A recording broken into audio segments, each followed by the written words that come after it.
All right, this is the Fighting Irish Faithful podcast, volume 62, season 3 of episode 10. Notre Dame now has a win in the W column, defeats the Golden Bears of Cal. You know, some people are feeling good about this. I'm taking it as a positive. I'm still kind of grounding myself in reality of this is just kind of where Notre Dame is right now in Marcus Freeman's first season as our head coach. So thank you for joining me on the podcast, and anyone who will be joining me tonight, like Adam there, God bless you. And I'm assuming that was a sneeze, but if not. It's kind of a cough. Like, it's been like 3 weeks. I had COVID bad for like 2 weeks. Oh no. I'm sorry. Well, at least you're on the up and up. Yeah, I'm good now, but considering that I saw you at the tailgate, so the cough won't go away. No, I'm with you. I remember when I first had COVID, same thing happened. But anyway, this is Fighting Irish Faithful. You can find me on Twitter at faithful_Irish, YouTube, Spotify, all those places. I don't beg people to jump on here. And note, I do not ask people to subscribe. This is your dirty little secret that you don't have to tell anyone about, even though you listen to the Fighting Irish Faithful show. You're like, what podcast? Never heard of it. That's what you should tell your friends, right? But no, I got into it. I don't want to say my feelings were hurt, but basically someone was saying that I'm begging people to jump on the show. And I'm like, that's kind of rude, and that's not what I believe. But okay, Jesus loves you too. Anyway. But anyway, Notre Dame's back. Hey, we got to win. I mean, it can only go up from here, right? And it could also go down from here, which we might talk about later tonight. But hey, this is episode 10 of season 3, and it only took 10 episodes to finally get Marcus Freeman his first win. But maybe it's because it took me 2 games in a row to go to Notre Dame Stadium to finally see Marcus Freeman's first win. I was at the Marshall game, go back to last week's episode, for that epic rant of a show, which was fantastic. We had great participation. Hopefully we get good people tonight. But hey, I was here this week for the Cal game, and it was good to see a win. So let's go over to Adam, at Adam Dowling 1. Adam, you were at the game. What are your impressions of the Cal game? Well, I guess my first impressions were just, I almost like don't know where to start with like the anger of where our offense is. And you want to, the easy excuse is to blame Tommy, Tommy Reese sometimes. And he's obviously a Notre Dame guy. We all love him. We want him to be great. But then I start thinking maybe we should be blaming BK for the recruiting at receiver and quarterback, and our skill positions are awful. But then I'm thinking against these teams, any offensive coordinator should be able to scheme up to get Lindsey and Styles and Mayer wide open. And then the most frustrating thing is that you turn on other college football games and you just see offenses and guys wide open all the time. Yep. And I guess the frustration, it's the offense. It's so frustrating sitting there watching it. Oh yeah, you're not wrong. I do my normal breakdown of stats, and we'll do a little preview, jump ahead to North Carolina, because these are the updated stats after 3 games in. A quarter of the season has already gone by, which is really frightening. But across the board, defensive stats for the most part, Notre Dame is superior to North Carolina. There's only a handful that North Carolina is better. But in some of these defensive stats, we're better than the national champion average. Our best stat is on defense is sacks per game. We're averaging over 3. And right now we're 11th in the country in that. Now, unfortunately, USC is killing everyone in that stat, and they have more sacks than anyone else in college football right now, which is very irritating to see the men of Troy doing that. But no, Adam, I think, being at the game, and how stale and slow we started. We'll jump down to, my page here with what I thought was kind of bad about the game. We did not score until our 6th possession, and that was in the second quarter. So no points at all for Notre Dame in the first quarter. And you realize that we needed penalties to get those 2 touchdowns? Oh yeah, and you're not wrong. Anything from help from an undisciplined team like Cal, and talk about undisciplined pot meat kettle here. All the false starts and the targeting penalty is just kind of I think that was inevitable for Bertrand to get a targeting penalty at the end of the game. But yeah, I mean, there are things this team is doing on offense that is not good. 150 passing yards total in the game is not where we need this team to be. 25% on third down conversion is not good either, right? Like, it's gotten to the point, like, yes, I compare Notre Dame and we should be comparing them to teams that are winning the national championship. But right now we are so far from that right now. It's just like, we just need to find little nuggets of goodness and work on those things. I mean, things were so bad. I don't know where you were sitting, Adam, but I was kind of in the northeast corner, kind of like where the flagpole used to be, in like 40 rows up. People were booing as the team went into the locker room, and I was not like, I'm not that kind of person, but you know what? With how slow and just let me put it this way. If that was our first home game, I don't think people would be booing. I think people were booing because it's like, look, the universities make a big deal about this green jersey game. It's Cal. And, we just lost to Marshall the previous week. And so people are like having a flinching, don't hurt me kind of, situation here. And I think that feeds into that. But what are your thoughts? Maybe Adam got disconnected here. I don't know. It says you're connecting. I don't know. Jason, you were at the game. Go ahead and unmute yourself while we wait for Adam to get reconnected here. Jason. Yes. I'm not one to boo 18 to 20-year-olds. So I'm kind of in the same boat with you. Could we boo the coaches, though? No. Okay. I've been a big doubter and wonderer and just not kind of fully sold on Reese from the get-go. Sure. And I've been vocal about that. And I don't blame Reese in this game being there, seeing the throws that were made, seeing the drops that were made. That's not on Reese's play. He had there was open receivers. I was not far from you. I was the 17th row up in section 2, so I was kind of more to the center of the field. And I saw there was 3 or 4 plays right off the bang that he had guys wide open, but he wasn't looking that way. He was throwing it short. He was looking at a check down. Yeah. And he threw 2 balls at the feet of receivers that were 2 yards up. They weren't even down the field.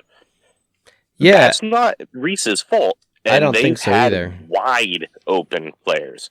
Styles had drop.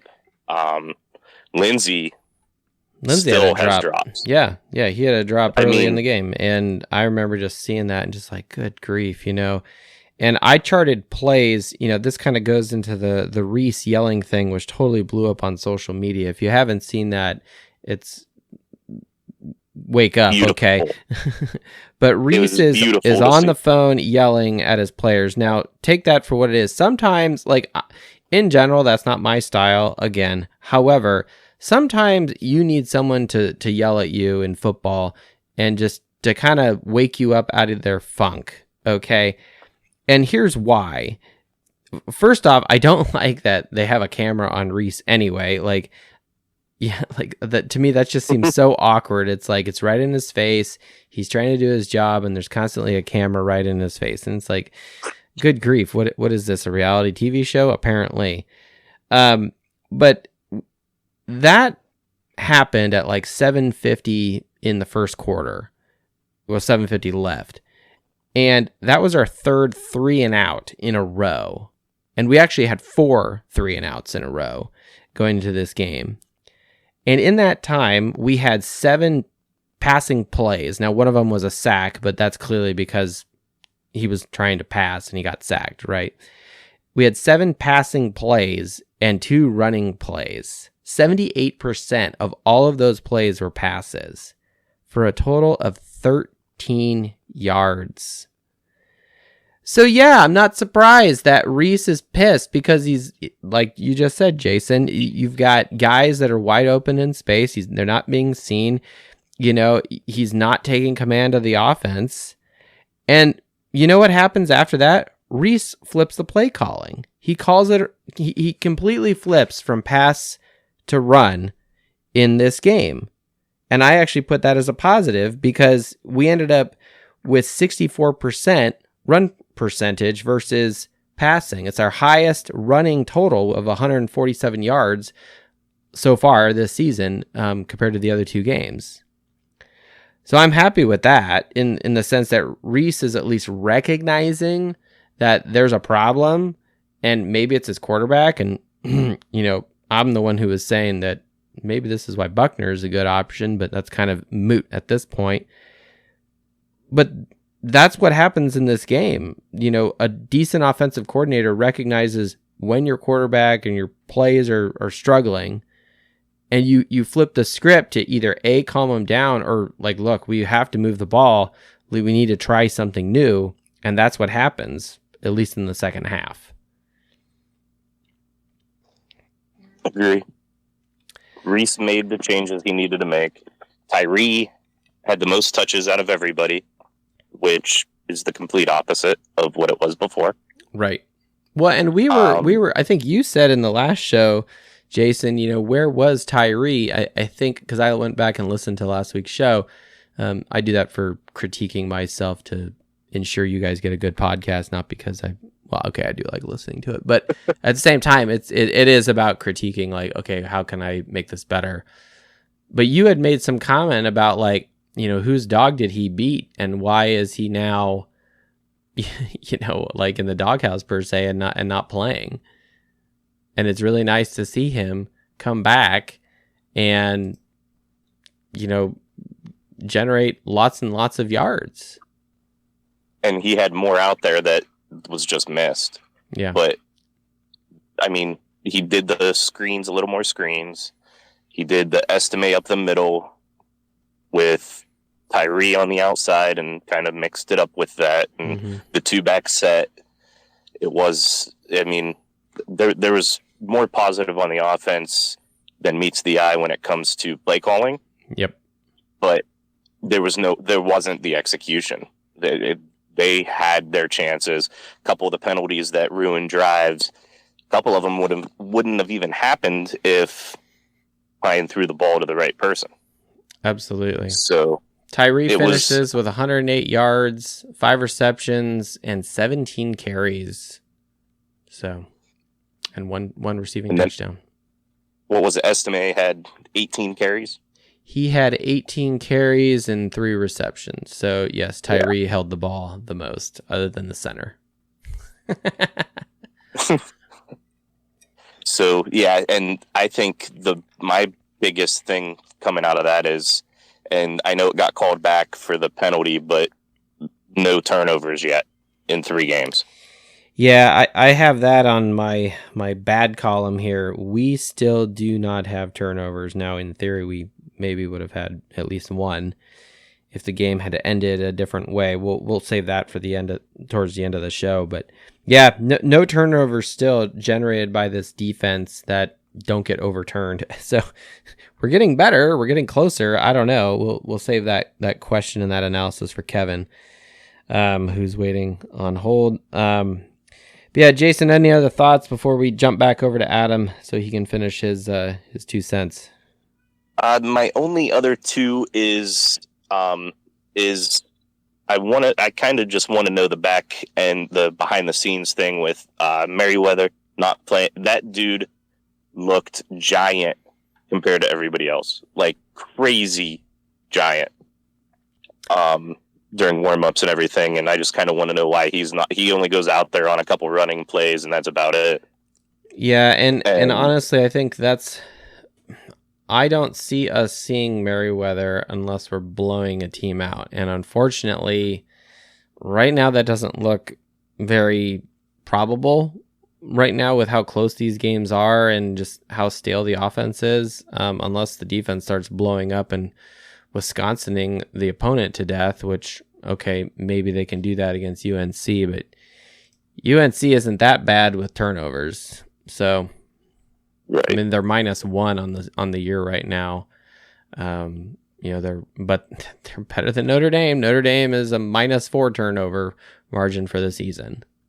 So, and yeah, the other thing would be when your will linebackers getting 2 tackles, you're getting no production whatsoever from your linebackers. Why not? I've heard stuff about Snead being kind of a character and that type of thing, which I think they need somebody on the defensive side to be that way. But like Snead, when you say character, like because he's got a screw loose, or he's got like he's wearing a bow tie and he's got like doing Lewis Nix pranks. They're saying more of he's a little bit tougher to deal with because he kind of flies around a little more than he's supposed to. Oh, rather than being an assignment and disciplined. Yes. Okay. Yes. But, I mean, the linebackers we're using now aren't doing much with it either. So well, and I saw the and I forget who it was. It was some other show. They had posted the depth chart going into this North Carolina game was released, and because of the Bertrand first half suspension because of the targeting play, he is listed as an alternate linebacker out there. So I don't think he'll start. But I mean, another thing though about him, between Bertrand, Maris Liafau, Bo Bauer, there's some decent skill at our linebacking core. It's probably one of the deeper positions we have. Now it's kind of weird that, they don't have more. I don't see the linebackers commanding the defense and like really owning the middle there. Case in point, when Cal and Plummer is just elusive and just scrambling for 10, 13 yards, and getting first downs, because, he breaks the pocket and just basically is a delayed quarterback draw, it seems. So that's frustrating. So, well, Jason, thank you for joining us. I'm glad you got home safely. Happy birthday to your son. I guess it was his birthday. And you got some decent seats there in the end zone. Yeah, it was a blast. Hot, very hot. It was hot. Yes, the sun was beating down upon us. Maybe one reason why we weren't doing so good in the game in the first half, and it's not the heat. Normally, I wear a hat, and it's usually always backwards. It's just my look. That's just what I do. But my hat was forward the whole time. And the second half, I flipped it around and went backwards. Just I'm like, hey, I got to do something different. Again, that's my superstition. And hey, we won. And we looked much better in the second half. So from now on, hat will be backwards. So that one's on me. Thank you, Jason, for joining us at JYager9 on the Twitter. Peace be with you and with your spirit. Adam, we'll go back to you. You're back with us here after the internet gave you a finger. Sorry, my phone died. That's okay. Phone. Talking about superstitions, I think I want Irish back on the front of the helmet too. I think that's our problem. What does it say now? Like Schulter, one of the football ND. Remember, it always said Irish on the front, and now it just says ND. Oh, okay. Isn't it like a raised monogram or something? Or? Yeah, that's what it is. It's just, it was something funny. I was joking around. I told my wife, You know something? I know the problem. Names on the back of the jersey. No, just kidding. The Irish on the front went away. In my lifetime, I've never not seen it there. Okay. Well, and you're a season ticket holder, so your experience is validated. So yeah.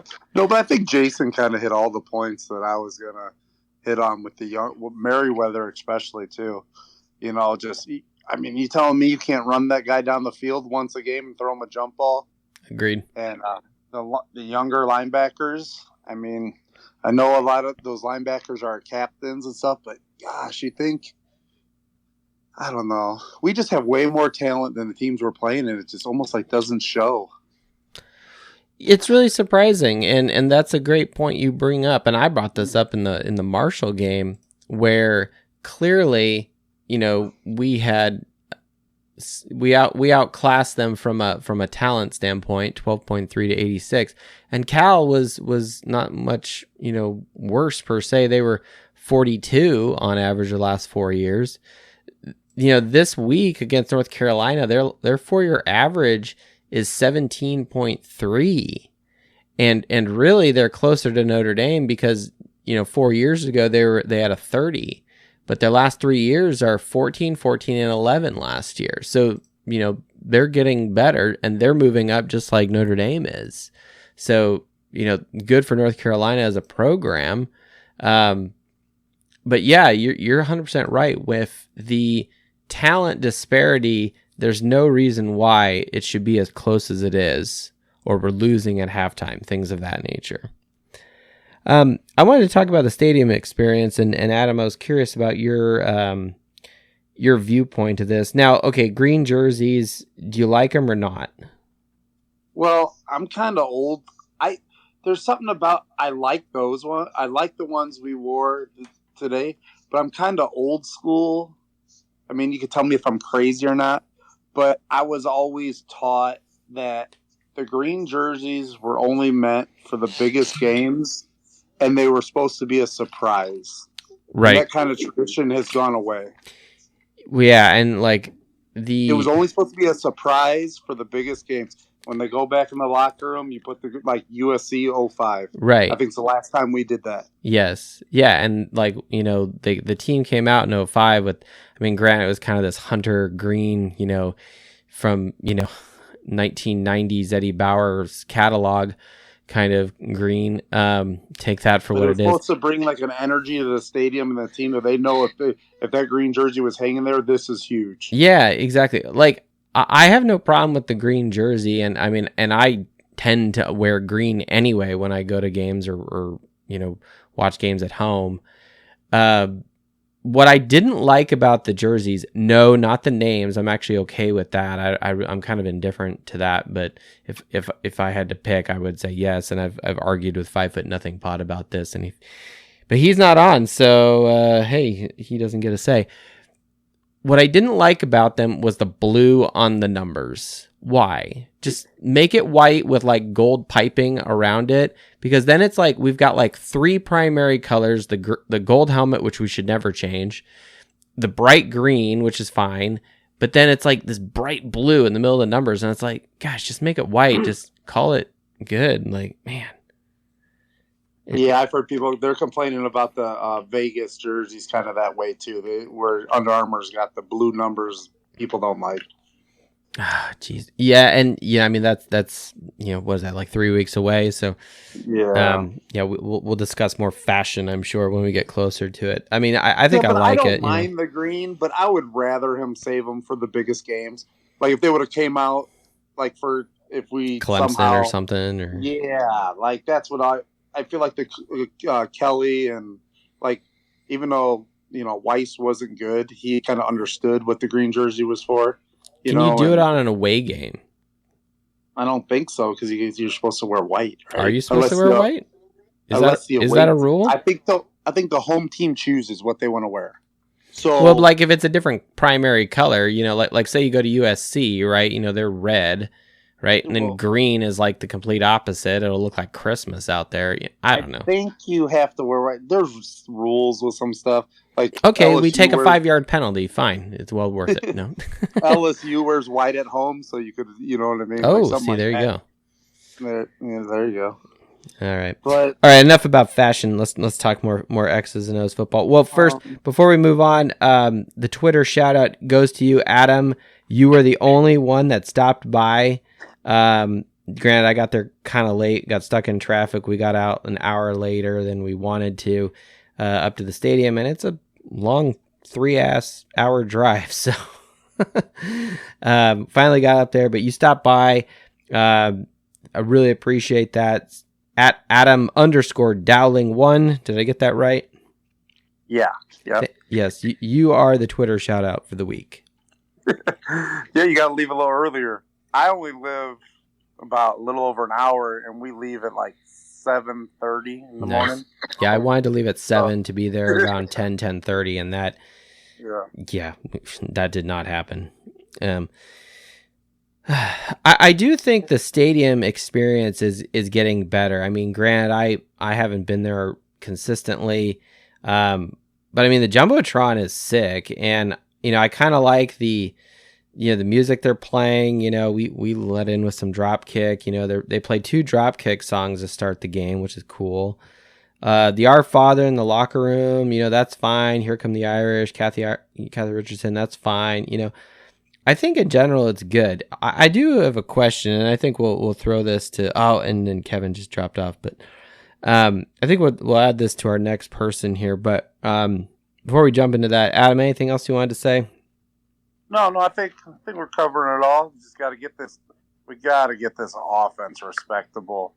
I mean, there's nobody winning anything that we care about as Notre Dame fans scoring in the 20s in college football. You got to be able to get this offense.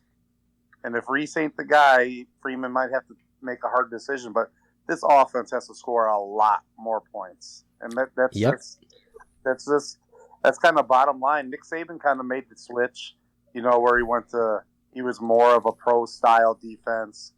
But in today's college football, this offense, it's almost embarrassing. Like they have to. You have to be able to score points. Yep. That's about it. That's pretty much my talk for tonight. Yeah, we are. Do you know what our ranking is in all of college football in scoring offense? I thought I heard something that's almost dead last. It's not quite that bad, but it's actually better than what it was last week with the win. We are 115th in the country. We are averaging over 3 games 18.3 points per game. National champions on average are 42.6. Yeah, and we've been saying the same story since about 17. We've been saying we have to score more. And it's been the same story since 17. Yeah. Well, and it's concerning that because we're going to go play at North Carolina, a team that on average scores 51.3 points per game. Now, granted, they played Appalachian State and some other, lower level opponents, but it doesn't matter.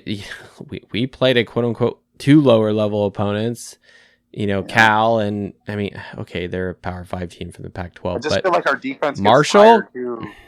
Yeah, the defense sometimes they almost look to the point where we weren't doing a whole lot in the first half. And I turned to my wife. I'm like, I think the defense is already tired because this offense is horrible. Well, and the sun didn't help, right? So yeah. But I'll jump off and let you get to some other people. Yeah, no problem. Hey, nice to meet you. We're always in that north/library lot, so if you're ever back, let us know. Will do. Thank you, Adam. Thanks for stopping by, and thank you for joining the Fighting Irish Faithful show. Go Irish. Go ahead. The one thing about the stadium experience that I was kind of curious, and after 2 games back-to-back, I'm still confused. Yes, we're still doing the 1812 overture, and that's cool. When in doubt, tradition at Notre Dame, that's fine. But I'm very confused now what we do with our hands. And I don't think the students or the rest of the crowd really knows. I was kind of looking around, and people are just kind of it's not consistent. We're not making the weird B and K kind of thing that we have been for the last 12 years. So I'm just going to come out and say that we just need to make a sign language M with one hand and then an F with the other. If you don't know what those look like, Google it. Okay. That's just what we need to do. Have an M and an F for Marcus Freeman. All right. But the Jumbotron is legit with one exception. The students were doing the wave. I have gone on this rant before and I'm going to do it again. The students started doing the wave not in the first half, not in the third quarter, but 5 minutes left in the damn football game in the fourth quarter. We're only up by a touchdown, and the students are starting the damn wave. And of course, the fans are sheep and they're doing it. Now me, I'm standing. But here's the thing. If the wave is okay, then I should be allowed to stand the whole game, right? Now my section was okay. No one yelled at me and told me to sit. And I was kind of, some people in front of me were standing a good part of the game, so that helps, right? But the wave, it's being started by the students, all right? So something's happening at Notre Dame where, they got students that are just there to party, and they don't really give a shit about football. Now, granted, they're not a 38-year-old, drinking a scotch and running a podcast, right? Fine. But why... Here's my problem with this. In the stadium, the Jumbotron was following the wave and the cameras or whatever. Whoever's running the damn Jumbotron was following the wave around the stadium. No, damn it. Not with 5 minutes left in the game. The wave is okay under one circumstance. We're killing the other team. We're up by 30 plus points and it's kind of like, look, the writing's on the wall. We're going to win, right? That is not what's happening. So why the hell are we doing the wave? And why is the administration supporting it, showing it on the Jumbotron? In my opinion, number one, don't show it on the Jumbotron. But two, if they start seeing that shit happen when we're not up by 30 points, freaking play some other music, play some epic highlight clip, I don't care, something to distract those morons that are trying to do a wave with 5 minutes left in the damn football game with 4 minutes left. I'm losing my mind and I'm yelling and I'm just like, no, don't do it. Now, fortunately, the people I was with saw my anger and we're not doing it either. But yeah, it's ridiculous. I'm just not going to have it. So wave, bad. Don't do it. 5 minutes left in the fourth quarter when we're only up by 7. And Notre Dame students, get a clue. Okay, where was I? Let's see. ND Fanatics, Kevin, you're out there. If you guys want to jump on, you're invited to speak. If not, I'll just talk to myself here. I also have a new person here at Justin Cates. If you want to jump on, you may. This is a friendly place on the Fighting Irish Faithful show. But we like talking about stats, scotch, and spreadsheets here on the Fighting Irish Faithful show. So the game was not all just negative. ND Fanatics, you there? Pink button. Evening, fellas. How's it going? Can you hear me? Hey, welcome back to the show, sir. Yeah, great show as always. Oh, thank you. I was just going to hit back on some of the points you were talking about the freshmen and playing freshmen and whatnot.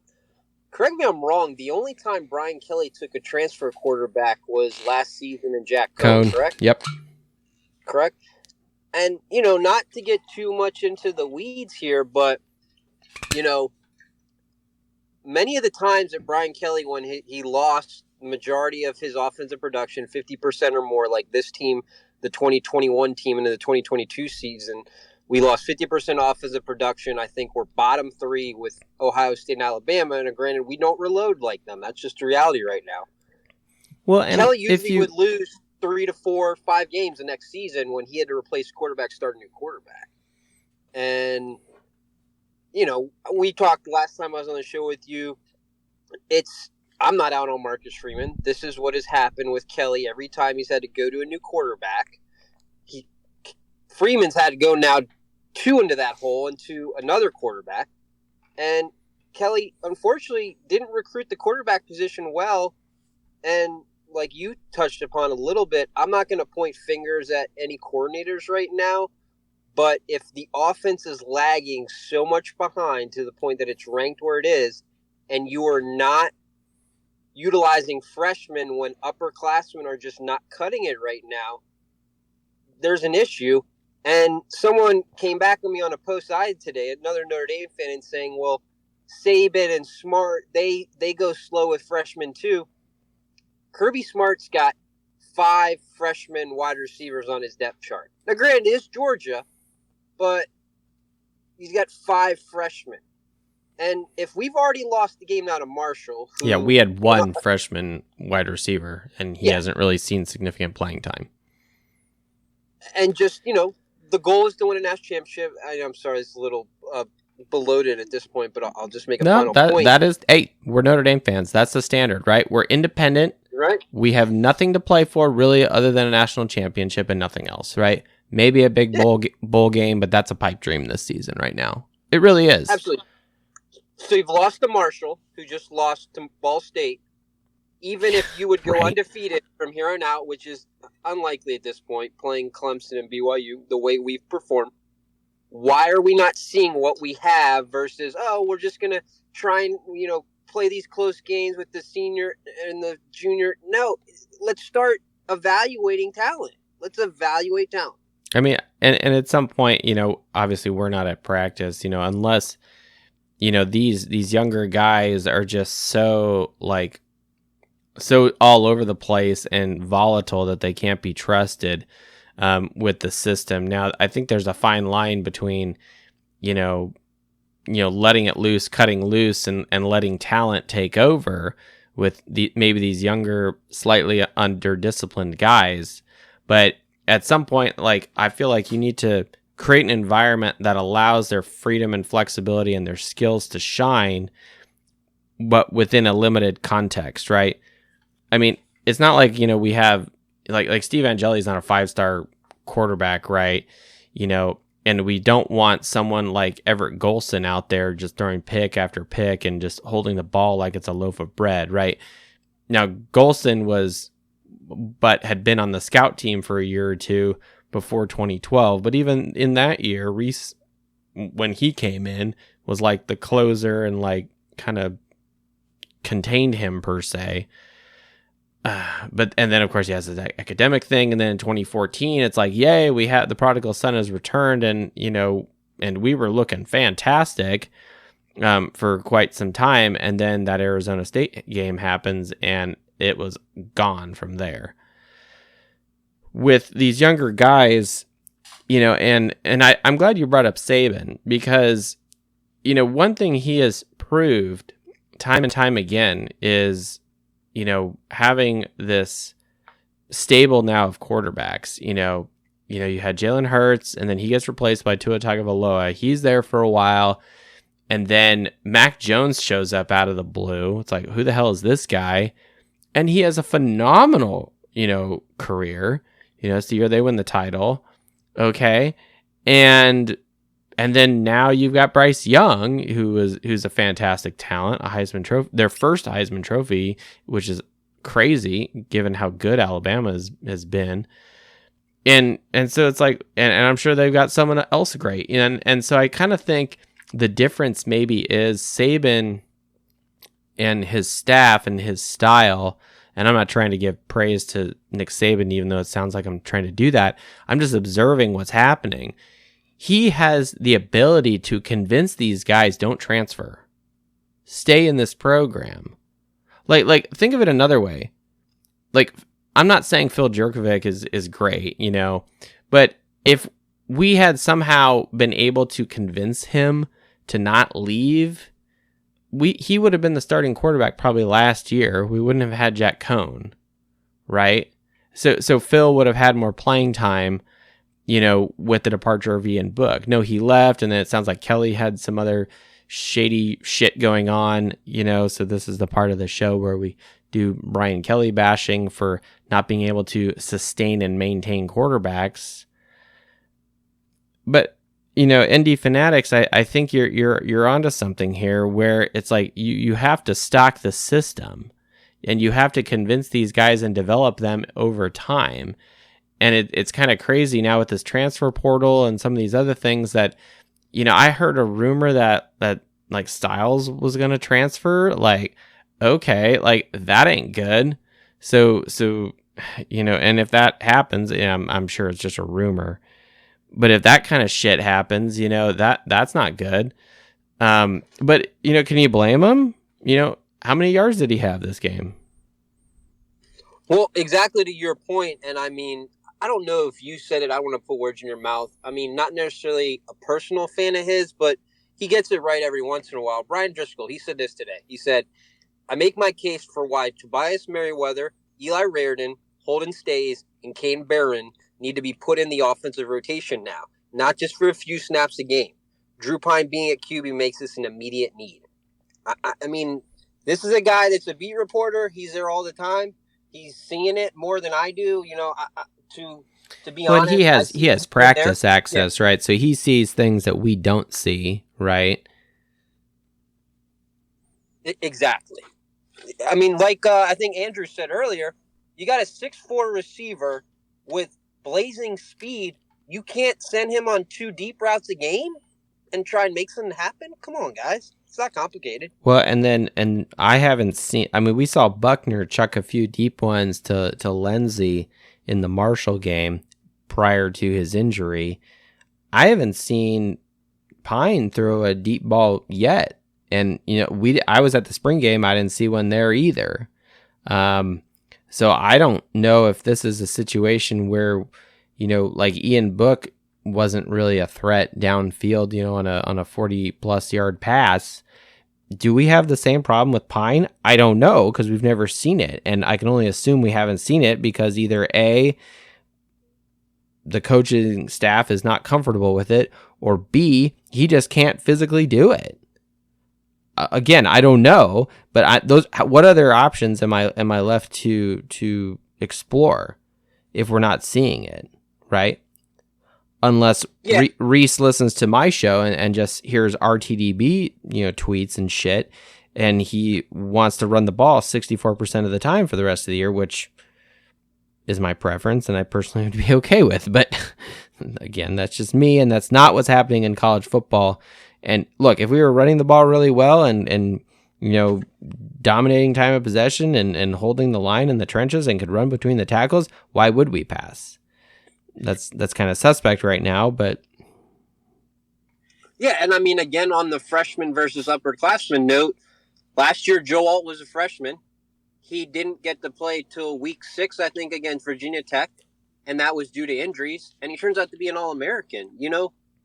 Sometimes, guys, you need to utilize that talent and see what it's got, even not in an injury situation, especially in the skill position, as you hit upon earlier. And I think, again, Andrew, we haven't been able to score going back to 2014, 2017 against higher level competition. Every time we'd run into Georgia, Alabama, Clemson, it just put the kibosh on it, and the defense can't be on the field for 3.5 quarters. I always go back to the 2020 Rose Bowl where we ran 70 plays and had time of possession, and Alabama still scored 31 points and held us to 17 or whatever. I mean, at some point we got to figure it out. And I got a little emotional, and I told him, I said, we haven't won since 1988, guys. Correct. I mean, just freshmen and the Freeman thing. I guess it was coach speak today. I don't know if you guys saw it, but talking about trust between the player and the coaches. Honestly, it's not for me. And he was directing that about, if you didn't see it, he was talking about Tobias Merriweather specifically, and I'm just this kid's 18, just got out of high school. He's got talent, was recruited.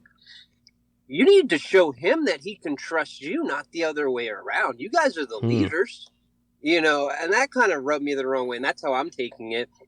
And again, not to point fingers at any coordinators, but we know that there's the one major problem area on the team, and whether that's more personnel than scheme. But again, we go back to when he did have better personnel in the Fiesta Bowl and it was going great, and then couldn't score in the second half and make adjustments. So, yeah. Yeah, absolutely. Yeah, I mean, I mean, there's so many. When the fan base is booing going into halftime, there's a serious problem. And I don't think it's just, Cal's defense is so great, and it's just we're kind of gutting out a game like it's 2012 here. I really think the fan base is sensing this lack of trust, lack of cohesiveness, and I think it was Jason Yeager last week after the Marshall loss saying, like, who are the leaders? And I think this team is dying for leadership from somewhere. And you can definitely tell there's a lack of leadership, a lack of discipline on two situations in the fourth quarter. One on the interception at the end of the game by Clarence Lewis, I believe, when the game ended the first time. There's 1:05 left. Clarence Lewis picks off a pass, and he, instead of doing the right thing and immediately going down because there's a minute left and there's no more timeouts for Cal, and all we have to do is just take a couple knees and get out of there, I think it was Brandon Joseph or someone else, is basically waving at him like, get your ass down, get down. And then, of course, he eventually does it, probably because, like, people were screaming at him. But, like, that's the kind of discipline that is missing. And then the last play of the game, the third time the game ended, when Plummer throws the Hail Mary pass, which Cal almost caught, which is crazy. But why did that happen? We didn't try to knock it down. Our guys tried to catch it. You don't ever catch that. You knock that shit down so no one can catch it. That's what you're supposed to do in that situation, and that didn't happen. Now, granted, most people listen to this show, the people live tonight, we're older than these guys. We're not in that heat of the moment into that situation, and we've watched probably more college football or football period than these guys have, just based on the age advantage, quote unquote, that we have with knowledge. But this is the kind of stuff that, look, if that needs to be practiced, if that needs to be addressed at, in a meeting, I don't know what, these guys should know that. Hey, end of the game, they throw a bomb, Hail Mary pass to the end zone. You don't catch that, you knock it away. So no one can catch it. So that is a problem. That is of a concern. Now, I don't want to just be negative, because we did win the game, and it was really nice to win. And we are going to be a little positive tonight. The toast is going to Marcus Freeman, who finally gets his first win at Notre Dame. It took him 4 games, 3 beginning of this season and the bowl game last year, to finally get his first win at Notre Dame. So maybe it's the green jerseys or the names on the back. I don't know. But I'm very happy that Coach Freeman got his first win, and that is good. And it always feels better driving home after a long day of tailgating and eating brats and being sunburned and whatnot. It kind of is worth it if you walk away with a W. There's a few other things that were good in this game that I want to talk about. 64% run percentage. It's the highest rushing total we've had so far this season, 147. Now, that's not great. We shouldn't be popping champagne corks right now and getting really excited here. But it's a step in the right direction. Furthermore, and this was surprising because we were talking about Pine and can he do it and whatnot. Do you guys know what Pine's completion percentage was? It was actually very good in this game. It was almost 74%. And his passing attempts per touchdown was 11.5. Now, granted, the numbers are low because of how many passes he actually threw. But 11.5 passing attempts per passing touchdown was really good in this game. National champions, the teams, they averaged 12 for passing attempts per touchdown. So he's under that mark in this game. That's just the way the math works. So that was surprising. We talked about the defense, 6 sacks, 8 tackles for loss. And our first 3 possessions of the second half were successful for points. 2 touchdowns and a field goal. Now, it's really funny about that third quarter because I feel like I just like blinked my eyes and woke up, and then all of a sudden, like, damn, that third quarter was fast and it's over. Notre Dame only had 2 possessions in that third quarter. It absolutely flew by. And our second one actually ended at the beginning of the fourth quarter with a score. We only ended up with a touchdown in the third quarter, and then a field goal right after that, and then another touchdown after that later in the fourth. But what's crazy is that in that time, we had 5 passes and 14 rushes. And in the third quarter, that explains why it went so fast. 73.6% of all our plays run were runs. And again, if you have a quarterback that's struggling, Reese has to get on your grandma's telephone and call down from the tower and chew his ass out. Maybe Reese is actually addressing something. I don't know. And then the defense also, again, they're coming up big. Al Golden and what he's doing is going well. The defense held Cal to only 1 of their 6 possessions in the second half scoring, which is fantastic. Well, at Justin Cates has been invited to speak. You're on mute, sir. If you want to speak, go ahead and hit the pink button. Welcome to the Fighting Irish Faithful Show. Thank you, sir. I just wanted to call. I just almost said I called in. No, that's okay. It's kind of like a radio show. Yeah, it totally is. I say it all the time. I enjoyed listening. It was really good. Thank you. I'm super pumped that I tuned in.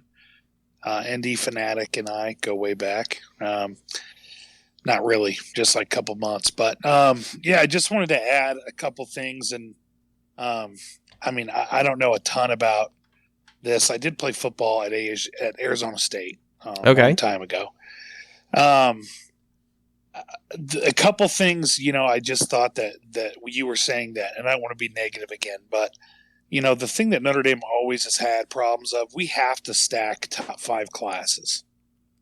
It's like we'll get a top 5 class, then we'll be in the 10 and 12 range. I don't think it matters if you're 2 through 5. I think that is a really good range to be in.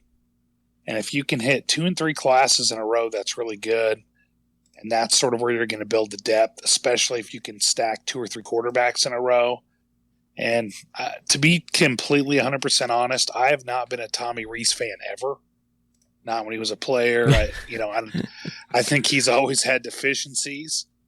But if you look at everyone on the quarterback roster that he's recruited or he's coached, except for Buckner, they're essentially undersized guys who don't have a lot of arm talent, who are quote unquote heady players, right? Well, and to your point, and I agree with you 100%. He's never developed anyone, and like Absolutely. Ian Book, who has had all these wins associated with his name, which is great, but he actually showed regression, and I've gone into the details on how that figures. And that's a longevity award he has. That's not to me, like whenever someone says, "Well, he's the winningest," it's like, well, let's take a look at that. So is Brian Kelly. What does it mean, right? It doesn't mean anything. Exactly. Right? So my thought is, Tommy Rees, stop recruiting people like you. Just that super mega tilting. Start getting, I love that when Freeman got here, he elevated everyone's recruiting level, including his. And I don't think if Freeman was at Notre Dame, we would have been after Dante Moore. Correct. But yeah, I really like what you're doing. I'm coaching my son's flag football team, so I got to run to a meeting, but I wanted to pop in. And even if I didn't get to say anything else besides it, let you know you're doing a good job, and I hope you guys have a good night. Well, thank you. I appreciate the kind words, Mr. Justin Cates. That is at Justin Cates on the Twitter. We're going to throw you a follow there. Thank you for joining us. Stick around as long as you want, but if you have other responsibilities, I'm totally with you there. That's why we do this late at night on Tuesdays when baby is in bed. I know, but I'm in Arizona, so I'm okay. It's 7:30, so now I got to go to the stupid meeting. So you're on Pacific 4-on-4 flag football. So you don't have daylight savings, so like your time technically never changes, but that still fouls me up because I have no idea what time it is in Arizona. You know what? If you're ever curious, just tweet me. I'll tell you. Okay, sounds good. We'll do that. Now, curious, if you went to ASU, have you always been a Notre Dame fan, or how does that work out? Yeah, I grew up being a Notre Dame fan. Me and my dad used to watch. I mean, we're in Arizona, so obviously, and I'm dare I say, I'm 40. Like Tempe, or like what are we talking about? Like Mesa. Okay. Mesa, right near Tempe. I mean, I'm right in ASU's backyard. Yeah. So, like, we grew up. We had season tickets for ASU, but we always watched Notre Dame, and ASU games used to always be at night.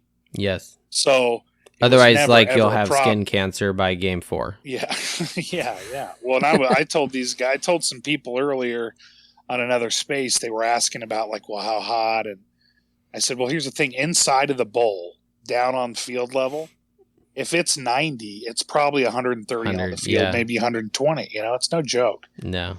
But it's a dry heat. Yeah. Someone should tell my balls that, Oh, damn. Yeah, look out.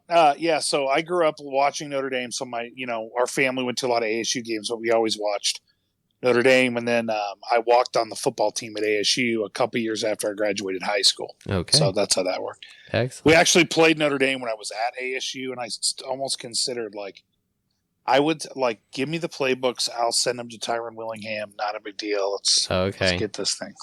So this is early 2000s then. Yeah, okay. You got it. So then in the 2013-14 space, when Notre Dame played by far also the best Shamrock Series jerseys ever were the ones in Texas against Arizona State. Those white with those are the best. Probably these next ones in Vegas are going to be pretty good too. I sense a theme with the desert. The desert brings out they like the white. They bring out good jerseys. But then so wait, did you go to the 2014 shit show with 7 turnovers and all that shit? No, hell no. ASU is the Sun Devil Stadium is notoriously brutal. I mean, I played there. I don't root for him. I played for Dirk Cutter, who was, Boise State coach. I think he still may be coaching in the league somewhere. But I didn't leave. We didn't have a very good, exit. And so, when he left, I really rooted for him. But, and I'll root for him now once they get a new coach. But, Notre Dame's always my jam. Awesome. And the fans at ASU are savages. Okay. I mean, they are brutal. So, a lot of violence. I mean, yes, the problem is they're all hammered, and it's like Dodgers Stadium, where. yeah.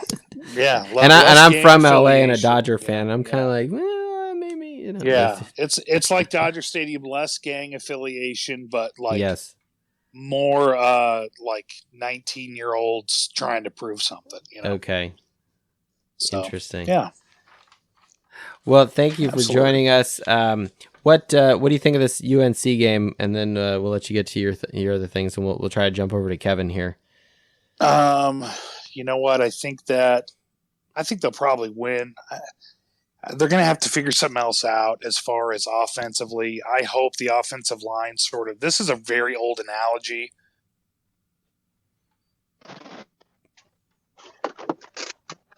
Nope. We lost our phone. Oh, looks like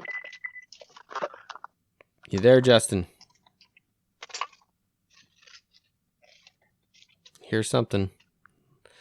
All right, well, we'll see if he jumps back on here. But Justin Cates, thank you for joining us from Arizona, out in Mesa. Thank you. Alrighty. So we are going to move on here. we've talked about Reese yelling and how I'm okay with that. The game ended 3 times, and I want to talk about the targeting penalty, because that was the first time the game ended, which was the Clarence Lewis interception, and we kind of talked about the lack of discipline there. But then the interception was negated due to Bertrand's hit, and which at the time I didn't even see, because I'm just following the ball, and I see from my vantage point I couldn't see it. And then all of a sudden they throw the penalty, and they call, they turn the ball over, and so the stadium is booing, and I already was pissed because, and I couldn't remember what exact play it was, but it was in the second half, and Cal's going down the field, and one of the back judges, sideline judges, Ref S, whoever Ref S was, I was giving his ass a hard time, just yelling and booing, and I'm usually not much of a booer, but I'm not saying the refs were shitty during the game, but there was a lot of wailing and gnashing of teeth, and it just creates this environment when you have a interception that's overturned by a penalty, and then the Tariq Bracy scoop and score, which took me back to Michigan 2014, where we beat the shit out of Michigan 37-0, right? And there was that interception return was negated with a targeting penalty or something. The scoop and score by Tariq Bracy's called back. It just creates this environment where the refs, it's like, are you guys seriously trying to help Cal win? That's probably not the case. But at some point, I'm so pissed. I literally grabbed the 20 from my wallet and I'm waving it in the stands, screaming, "Ref, can I buy a call?" Like it's just nothing was going our way. And maybe it's because our team is undisciplined. But at the time, at the moment, heat of the moment in the game, I was pissed. And Ref S was just, I was giving his ass a hard time. But the Bertrand hit, everyone's like, "What? What? Oh, this is bullshit!" And then we see it on the jumbotron, and it's like, "What? Oh, okay. Oh, okay. Yeah, he's gone." So it's like the stadium was like an ice bath over everyone at that point, basically telling everyone to, that was probably the right call right there on the interception. But the scoop and score. The instant replay, I guess his knee was down as he's throwing it, and I don't know, like that sucked. And then the Hail Mary, so the game ended 3 times, so like it just, Notre Dame, can you just close out an opponent? And one thing, and I didn't write this down in my notes, but I just thought of it. I really feel like the play calling got really conservative at the end of the game. Yes, Notre Dame had the lead. We don't maybe trust Pine and our receivers, and we're not clearly throwing the ball. But I really felt like our last 2 possessions, we were playing not to lose rather than playing to win. Because our second to last possession, we go 5 plays for 17 yards. But our last possession, it's a 3 and out for -1 yard. And we're not doing really any passing at all because we don't want to, have a pick 6 and squander the lead. And fundamentally, I agree with the decision to run the ball at the end of the game, right? I mean, that's what you do when you have a lead in the fourth quarter, right? You run the ball just to, all right, game over, let's get out of here. But it's like, look, when it's 3rd and long, like, well, look, you get this first down and the game is over, right? And that does not happen. And instead, in our last possession, what do? We run the ball for 2 yards to the Cal 38. And it's like, okay, that's it. And we take the delay of game penalty, which doesn't matter because we end up kicking a touchback anyway. So, look, I just didn't like the play calling at the end because it was not aggressive. And it's like, oh, we're just going to give the ball back to Cal again. And are we going to have another Ohio State Marshall situation where we're going to let them go down the field in a critical moment? I don't know. And that didn't happen. But that Hail Mary didn't make me feel good either. So, well, we've invited Kevin to speak if he so wishes. But Kevin Davis, if you're not there, no big deal. Okay, this show is titled Cal and North Carolina. We haven't really talked too much about the Tar Heels, so let's change gears here. Mac Brown is still coaching North Carolina. This is his fourth season in this second lap with North Carolina, 13th year overall coaching with them. Mac Brown, of course, has a better win percentage now that Marcus Freeman is 1 out of 4. And we talked about recruiting, how they're 17.3, Notre Dame's 12.3. Now, what's interesting is the past 3 weeks, I have not at all looked at any of the rankings. And this is something new I'm doing this year. I am not going to look at any rankings, AP, Coaches Poll, Sagarin even, until week 4. I am convinced that preseason rankings are stupid and they don't mean anything. And really, I think you need a couple of games under your belt to kind of start to see what teams are good and what teams aren't, right? Because let's face it, Notre Dame was, ranked 8th, 7th? I don't know what they were. And clearly that was wrong. So that's why, hey, look, preseason rankings, they don't work. But Sagarin, surprisingly, is keeping Notre Dame in the top 25. Sagarin has Notre Dame at 23, but it's because of our strength of schedule. We are 7th overall in the country per Sagarin's strength of schedule right now, which is impressive, and it's also because Ohio State is a good team, and we were in it for a while with that game. We didn't win, but it is what it is. Well, Kevin, I see that you're there, but you're on mute. Okay. Kevin Davis, welcome back. Yeah, sorry about that. No problem. You're doing other stuff. It's all good.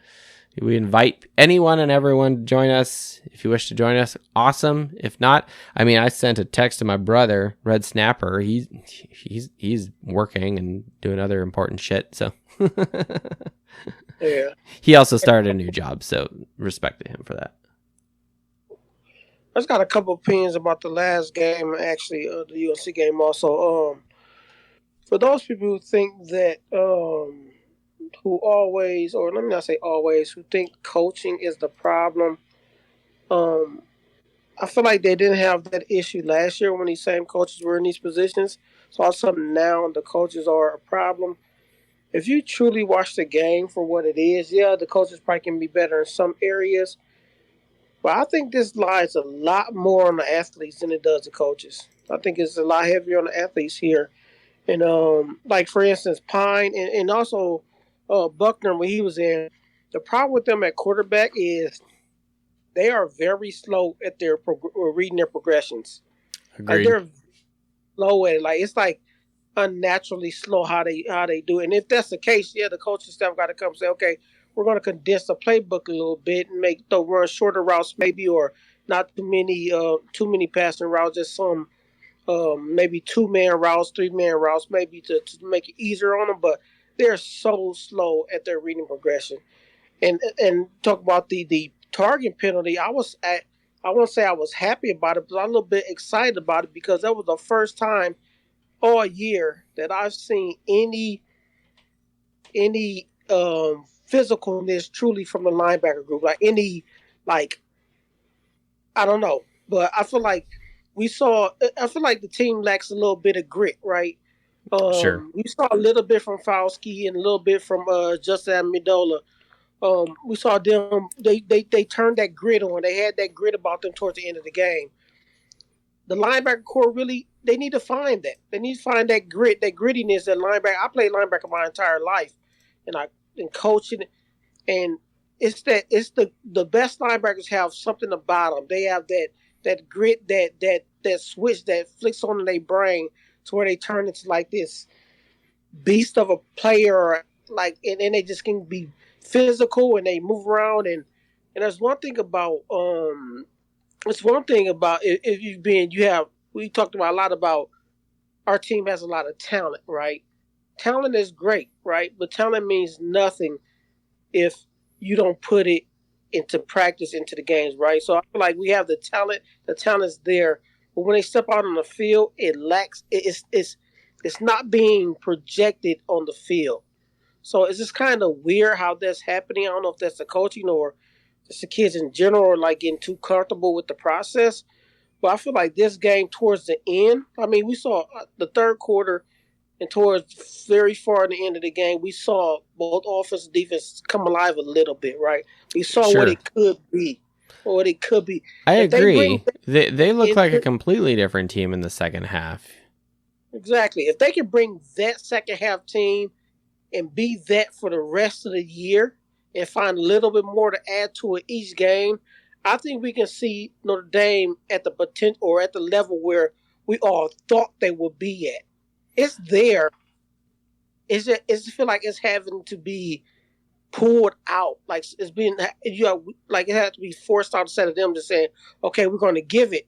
It's like it's got to pull it out of them a little bit, or the coach have to pull it out of them. And I mean, I just think I genuinely hope that the coaching staff laced into them at halftime and say, did you guys hear that you were being booed walking into this locker room at halftime? Are you okay with that? You need to dig down deep inside you and take personal responsibility for correcting that. You guys know what you need to do. You guys know you're a better football team than Cal.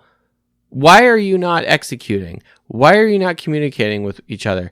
Stay disciplined. Run your assignment. The coaches are going to try to put you in a position to succeed. It's up to the players. And I kind of agree with you, Kevin, when you're talking about, Bertrand and just lacing into someone. Like, okay, yes, don't hit your helmet against his hat, hitting his midsection. That doesn't happen. But at the same time, like, you're 100% right. And Bertrand, I've given lots of praise, even last season, about, he is probably the best for having a nose to the ball and to be able to deliver a hit between him and Bo Bauer. And I actually think that once one of those guys reads the play and reads it correctly and comes flying through and lays out somebody, I think it will change the whole trajectory of this year. I think it will bring some out of that linebacker core to say, okay, man, we can still play this position at a high level, be physical, destroy people, and win games and lead this defense. I think it's going to take for one of them to just rock somebody. I mean, legally, but really. Right. Yeah, not dirty. We're talking about hard, physical, competitive, sound tackling football, right? Yeah. Where a guy bends in half here. Yep. And if we can take what we did in the second, whatever they did to get them how they were in the second half, and we can just use that as a building block from now on, I think we'll see something good finishing out this year. But if we dial back and go back, I think we should erase that first half in the first games, and we should go forward from the second half on. If we dial back any, it's going to be a fear. But if we can use that as the building block, as a starting point, okay, we're starting to get where we need to be. Let's build on each game. I think it's the right trajectory. I think we'll beat UNC, and I think we'll start continuing to build every game till we can get to when we get to the Clemsons and the USCs, we're competitive or win or competitive, right? Well, and from a physicality standpoint, I mean, let's face it, the offense on football is kind of more of in general, especially in the modern era, is kind of more of a finesse game. It's not quite the 1970s, power I formation type of stuff with split backs or whatever, where you're gritting out, 3-4 yard runs again and again and again with quarterbacks under center. That is not what football is today, even though that's what I like. Since our defense did show grit in the second half, and, we did have someone literally get himself kicked out of a game for showing heart and for delivering a blow to another guy. Yes, it was a penalty. But the defense is the strength of this team, and I think that goes in nicely against North Carolina. I mean, the top 3 defensive stats, which are scoring defense, total defense, and rushing defense, Notre Dame is better than North Carolina, of course, in all of them, So I think to temper and tone down the scoring ability of North Carolina, which has been the case the last couple times we've played them, right? Everyone's like, oh, this North Carolina offense. No, our defense has always showed up against them. Now, I'm not saying that past results dictate the future. That's not what I'm saying.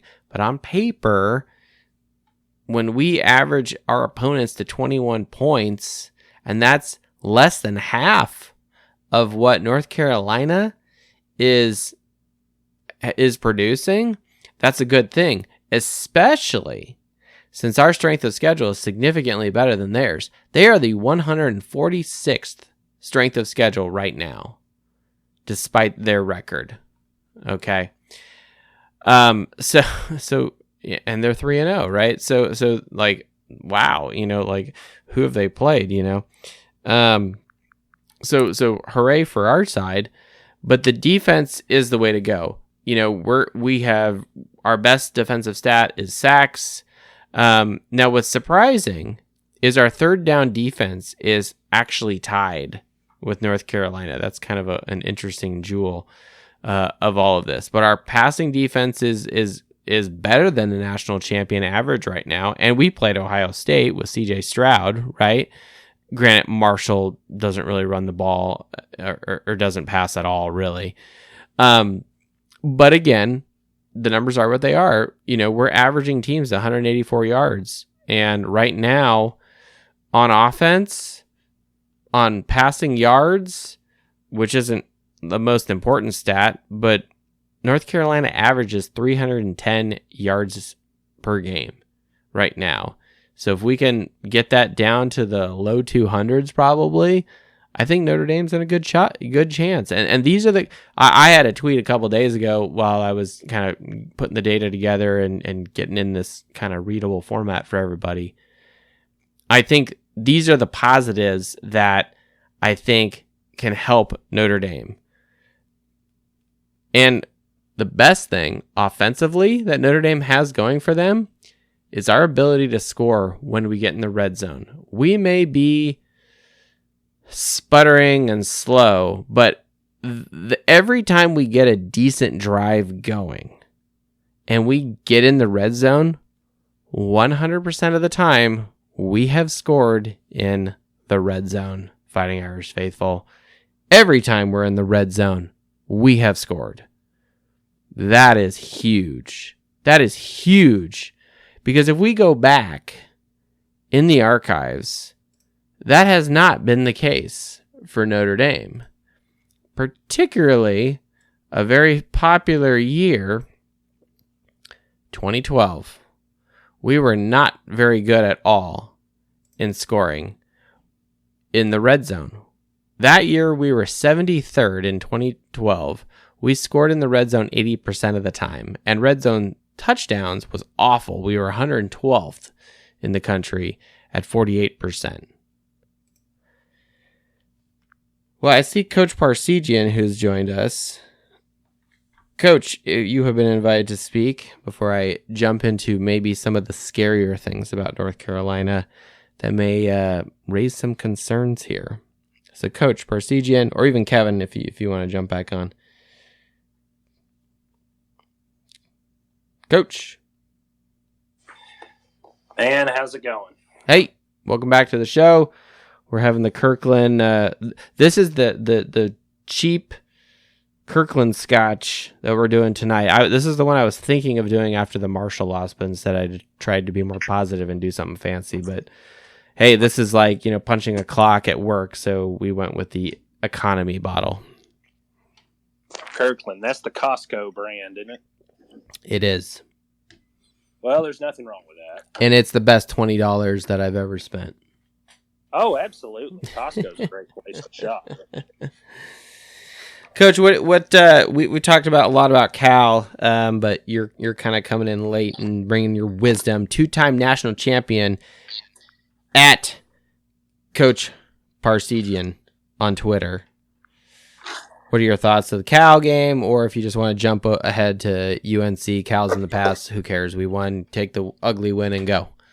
Yeah, definitely take the ugly win. I mean, I have definitely seen far more dominant performances by weaker Notre Dame teams in the past. But a win's a win. So, like weak Brian Kelly teams. oh yeah, Freeman finally got that one out. It's like Judge hitting number 60 tonight. It's like, okay, that's out of the way. Now just coast. Just get through the season because it's going to be bumpy. Well, and I kind of think like that, like, how do you think he feels? It's like, you know, gosh, this is my 4th win. Now we got this green jersey game. We're playing Cal. We're about to go on our second true road game, right? And it's like, how do you think he feels? Where it's like, fuck, I hope I get to win this game, right? Well, let me rephrase that. That's how I'd feel. I'd just like, gosh, I'm trying to get these guys prepared to win a game, and they definitely have everything that they possibly can to win a damn football game. And they're doing stupid fucking false start penalties, and we're not executing, and we don't have any turnovers on defense, and just it's like you can get Brian Kelly out of South Bend, but you can't get Brian Kelly mindset out of the team yet. So we're stuck in that rut right now. But I don't know. I didn't expect Notre Dame to struggle as bad as they did against Marshall. So I'm not really going to say whether or not North Carolina's a lock yet. The way they played this year, anything could surprise me. Well, and they almost lost to Appalachia State. If Appalachia State hadn't gotten greedy and tried to go for 2 in that game. State's had, 3 weeks in a row now where they've taken it right down to the final minute? Oh, I don't know about that. So here's the deal. That week, the first week of the Ohio State week, was the only time I've actually really watched college football live. Because this past week and the week before, I was at both games. That's not to brag. It's just like I just haven't seen a whole lot of college football other than physically Notre Dame the last 2 weeks. And this is my last home game I'm going to this year. I think the doc is ready to. I've been really nice to her lately, but for letting me go up to Notre Dame two weeks in a row with a 15-month-old baby at home, but who's now a toddler and running around. But anyway, enough of my personal life. I haven't actually seen App State, with these close games and catching highlights and just flipping through on Saturday and watching other games and eating an entire bag of potato chips. Well, I don't know. There's something about North Carolina's offense, and I know you just went through the stats, but there's something about North Carolina's offense that really stresses me out. Just because that they're 5th in the country in passing touchdowns and 4th in total touchdowns. It's just Notre Dame's secondary is just this year has proven they're going to give up big chunk passing plays, and it worries me. It really, really worries me. Yeah. And this is kind of where I wanted to go with this. But before I scare everyone straight, you had made a comment about Brian Kelly and kind of him being responsible for kind of the state of the program per se. Yes.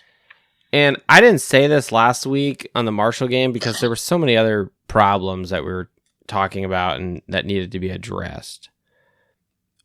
One thing I thought of, okay, Brian Kelly is a piece of shit, but at the same time, the guy has been a coach for a really long time.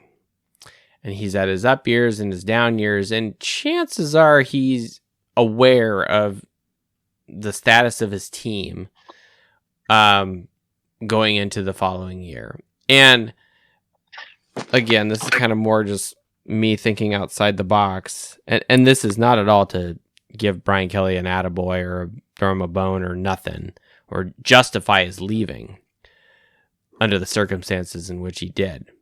However, I kind of wonder if he realizes, like, geez, 2022 is going to be kind of rough, right? You know, we had to bring in Cone to kind of stabilize things. You know, we're losing our star running back in Kyron Williams. Hamilton's going. You know, not a whole lot of other guys really left the program, but he really knew that going into this year, especially in receivers and Kevin Austin leaving, which was I think kind of silly on his part, but regardless, I really think maybe it's possible that Kelly kind of thought that 2022 was going to be a struggle because of either his ineptitude in recruiting, developing the younger guys, right, or having to rely on Kyron Williams too much. I mean, you know, the last couple of years we've been relying on really decent talent, you know, 2020, 2021. And going into this year, it's like all that productivity is gone other than Mayer on the offense. And, you know, Kelly is not a good quarterback developer. And so I kind of wonder, like, did Kelly know this was going to happen, that this would be a rockier season? It was a thought I had last week, and I didn't say it, and I think now is an appropriate time to. Oh, well, I think that's clearly obvious. And it's partially, it's kind of like, it's all 100% on him, but part of him, he's so egotistical that he refused to accept responsibility for it, be it lack of developing a quarterback, lack of recruiting talent, whatever it is. He refuses to accept responsibility, so he's like, I'm getting out of here. And just said, screw you to the program and the university, and is like, deal with it. So, yeah, I think that can be a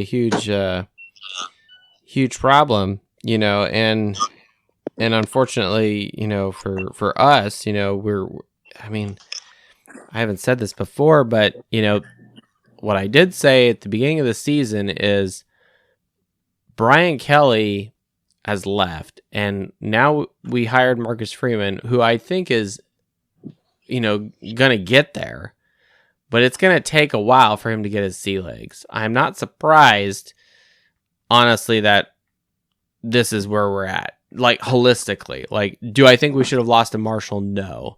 If someone had said we're going to be 2-1 at this point, I would have said yes, not 1-2. So that's kind of just my general opinion. And, you know, I went back a couple weeks ago and I did a statistical analysis of every coach over the last like 22 years when they won their first title with said program. So that's not Saban at Alabama, that's Saban at LSU, right? That's Bob Stoops at Oklahoma. That's Urban Meyer at Florida in 2006, right? Going back and looking at all these coaches when they won their first title, you know, how many years did it take them to get to that point? But then also when Saban was at LSU, what was his record his first year? When Bob Stoops was at Oklahoma his first year, what was his record? So I did that for all these coaches, and the average number of wins was 8. And then if you take the standard deviation of that, it's actually 6 on the low end. And so I'm not surprised if I go to a website like teamrankings.com, which is giving us a 60.5% likelihood of beating North Carolina, you know, the lowest over the last 2 games as far as the wins go. We're only favored by a point right now. And teamrankings.com is predicting that Notre Dame's going to go 7-5. You know, I don't know. And you know, anything can happen on Saturdays. But I'm also grounded in reality, and we started the show like, yeah, I compare Notre Dame national champions, but right now that doesn't seem very appropriate. Well, I'll just say in 2003, Saban was a beneficiary of the BCS. Oh, yeah, no, there's no way. USC should have been in that title game, not them. But on a side note, what is your whole opinion of all the drama surrounding Tommy Rees and his do your effing job? Yeah, we kind of talked about that, but we'll give a quick recap for the guys that jumped on. JB, I see you. Mark, I see you. Coach. Personally, I'm okay with it because at some point you need to get your point across, and he's not on the sideline, so he's up in the tower, up in the press box there, right? And sometimes you need someone to scream at you. Now, what I don't like about it is just the simple fact that there is a camera on him. That, to me, just seems so distracting and odd. Like, why is Reese okay with that? Why is Notre Dame's athletic department even okay with that? Like, if anything, like Swarbeck, like, dude, get on the phone and say, NBC, can you turn that shit off? Like, do what they do in other programs where they take, like, the real, like, let's put it in perspective. I was in the stadium and, they highlighted a few people and Manti Te'o was there, right? But he's like up in some box seat, like super far away, and you need a camera from the opposite side to take a picture of him, and you can't really even see his face. Like, and that's fine, like respect to his privacy and all that. But it's like, why can't we do the same thing with our coaches who are trying to, call plays, analyze what's happening on the field, and they're doing their job. This is what they're being paid handsomely to do. Lots of money is going to these guys. Why is there a stupid camera in their face? So I have kind of a different opinion about it. And then of course Reese is pissed. Oh, go ahead. I was gonna say, I wonder if that's an NBC thing or that's a TV thing. But like, why can't Notre Dame say, "Hey, this is our house. Take your fucking camera," or why can't Reese like put a towel or something over it? Like in hockey, that happens. They put a camera in the penalty box, right? A lot of the times, players will take like a towel and they'll just cover the camera because they're like I don't want a camera on me. I'm in the penalty box for slashing or tripping or whatever, and they're like I'm just want to sit here in my timeout space, right? So that's just kind of my opinion. And Notre Dame is so image conscious, right? Especially in today's kind of hypersensitivity culture, and that's not a negative to Notre Dame. That's just kind of our world right now. It's like, why would you even allow that opportunity to exist, to allow one of your assistants to potentially be painted in a quote negative environment, even though I think he's totally justified to telling his quarterback, hey, pull your head out of your ass, because this is at that point in the game, and I said this earlier, but we'll do it again. This is the third 3-and-out in a row that Pine was responsible for, quite frankly. Third 3-and-out in a row. And I didn't go back and watch the whole game and see how shitty of a ball he was throwing that led to incomplete passes, or I didn't do any of that. But what I will say is this: 7 passing plays, 2 run plays. 7 plays, 13 fucking yards. That's not good. And fortunately, Reese recognized this after yelling at his ass, and then he flips the script because we end up running the ball more than we pass the entire game. We end up running 64%. So I am going to give a little slow clap to Reese, because it's like, no, you realize that you're dealing with the backup quarterback who was the third string quarterback last year. Okay, there's a reason why Buckner was starting. And all these people who are high on Pine, like, that's fine. I'm behind Pine now too, because I got no choice. Okay, and he did okay in this game, and I will give some praise here in a second. But at the same time, I'm totally fine with Reese yelling at his ass, because sometimes you need someone to slap you over the head and say, do better. And he's a coach, and quite frankly, that's his job. Oh, I understand, and I have no problem with him trying to light a fire under Pine's ass.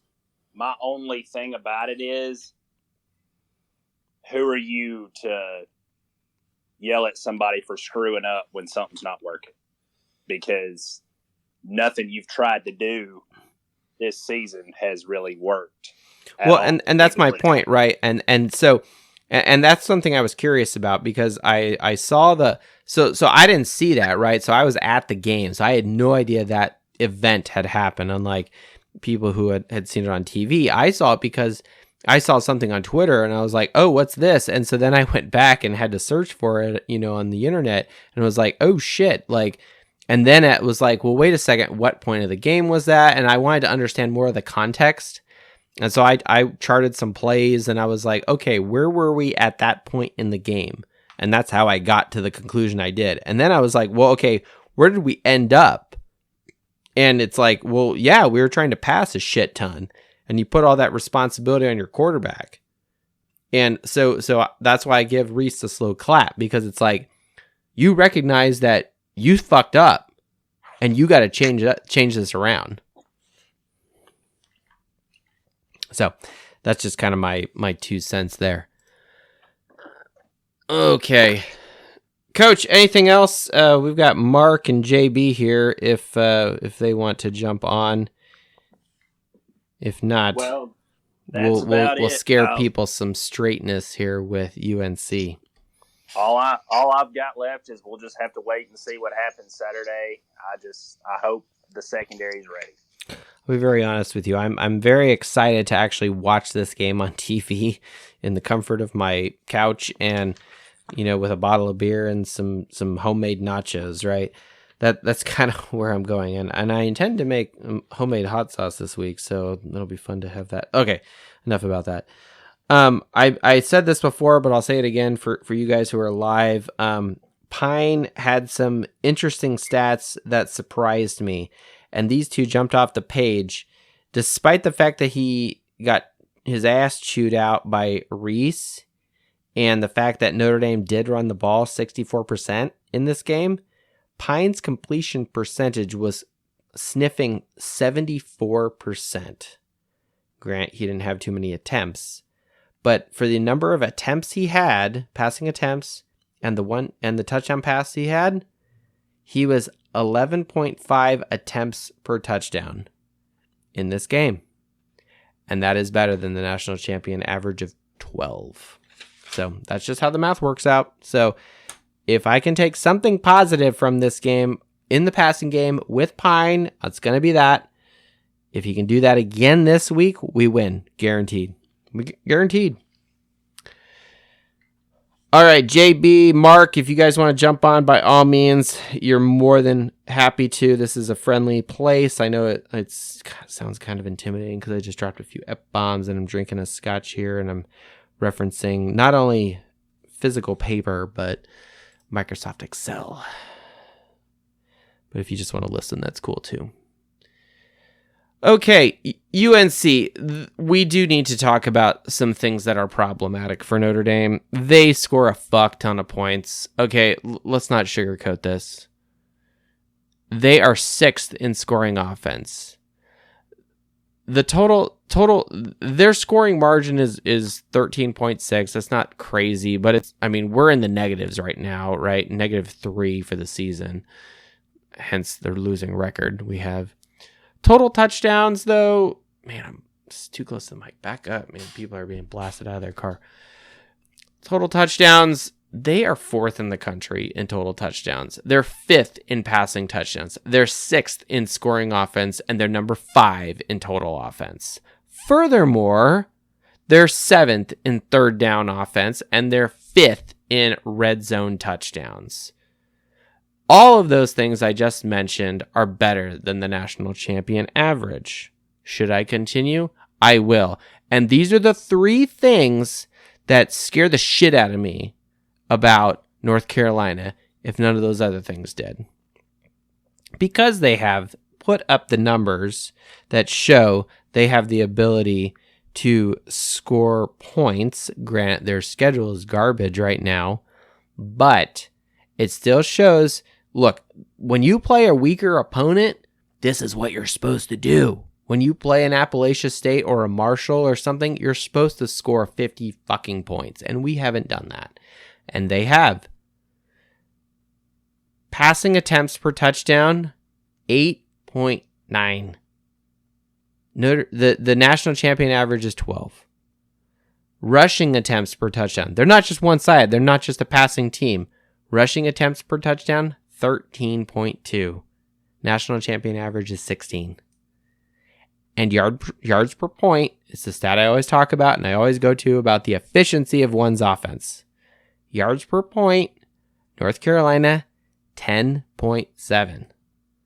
National champion average is just under 12. These are the things that freak me out a little bit about North Carolina. Now, they have not played a defense as good as ours. The defense must win this game, and the offense does need to show improvement. The offense has to have the best game they've had, and the defense. If the defense continues to do what they've done, I think we'll be okay. But the offense must also play better than they have in any game this season. They need to get into the 30s. We haven't done it yet. Offense. I'm calling on you. I'm asking you, please break into the 30s. The team that gets into the 30s is the one that's going to win this football game. Put me on record. Put it out there on Twitter, whatever. Hold me accountable. We're going to win this game by whoever scores 30 points first, right? That's my opinion. Those are the things that freak me out about North Carolina, and quite frankly, they have a coach that's been around for a long-ass time. Maybe too long, who knows, but I mean, Mac Brown's not dumb. It's a home game for them, and maybe it's a good thing that we're going on the road, right? You know, we can just kind of get into a routine and go to Chapel Hill and do what we got to do. I don't know. But yeah, this is where we're at with our football team. So, well, if anyone else has anything else to say, by all means, jump on. If not, we'll kind of shut this guy down. I've hit the end of my page, hit the end of the stats, the scary Tarheel stats, which I guess is a goat, right? Oh no, they're a ram. The goats are Navy. Fighting Irish faithful. I am done going to home games. And we will do. Because of that, and we'll be watching us at home, we will be doing a live show post North Carolina. Prepare for some music and some fun right after the game. Win or lose, doesn't matter. We will go live right after the North Carolina game. Very few notes, very reactionary. We'll pull up the box score, kind of jot down a few things, reactions, and we'll go from there. So, thank you, everyone, for joining me on the Fighting Irish Faithful show. It's been a pleasure to talk to everyone. Thank you to everyone who's called in. This has been fantastic. Marcus Freeman gets his first win, defeating the Golden Bears of Cal Berkeley. They come in, they go back to California. Thank you, everyone, for joining me. I am Joe at faithful_Irish, and if you want to share this with people, that's cool. But if you want to keep this podcast a secret, your dirty secret, that's fine too. Thank you for joining me, everyone. Good night. Go Irish. Beat Tar Heels.